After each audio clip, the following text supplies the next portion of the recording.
Ate Emmy. Kasama po si Kuya Benji. Mukhang okay na po sila. Ay, naku, salamat naman. Matatahimik na ang bahay natin.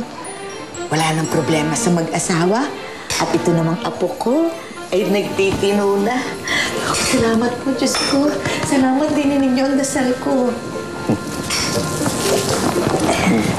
Hi, guys! Meron ako mga gifts para sa inyo. Bye-bye! Thank you po! Lola Ingay, this is for you. Pati ako? Wow, salamat! Nico, this is for you.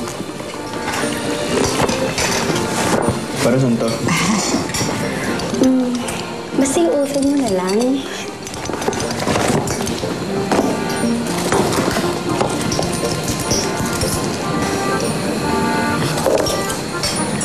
Wow, Kuya! Ang ganda naman ang cellphone na yan! Touchscreen! Mahal to ah. Ba't mo ako binibigyan ito? Remember, nung nanigaw ka sa akin, diba cellphone yung hinili ko? So, bibigyan din kita ng cellphone. Nililigawan mo ko? Actually, hindi naman sa ganon. Eh, kasi diba mag-ex tayo?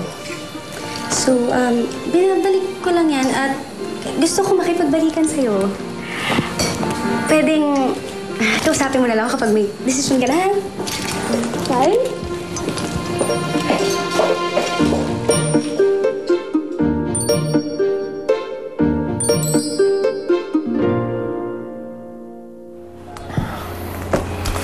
Buset!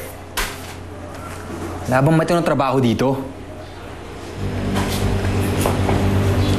Nelson, pwede naman magsimula ka ulit, di ba? Hindi naman, pagkit maghanap ka ng trabaho, kailangan mataas agad yung posisyon. Ano ba tingin mo sa akin? Walang kwenta? Ganon? Nelson, hindi ko naman sa sinasabing ganon.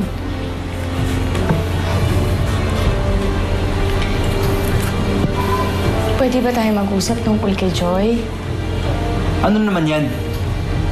Nagsumbong na naman siya, no? Nelson, nakikiusap ako sa'yo. Kung galit ka sa akin na lang.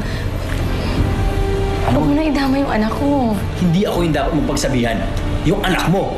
Siya yung pasaway dito. Pasaway? Nelson, hindi. Kilala mo si Joy. Pinalaki natin si Joy. Mabait siyang bata. Kaya parang awa mo na. Kung sa akin ka galit, sa akin na lang. Kung hindi ako tumigil, anong gagawin mo? Iiwanan mo ako? Wala naman ako... Hindi mo ako pwedeng iwanan, Sharina. Akin ka. Asawa kita.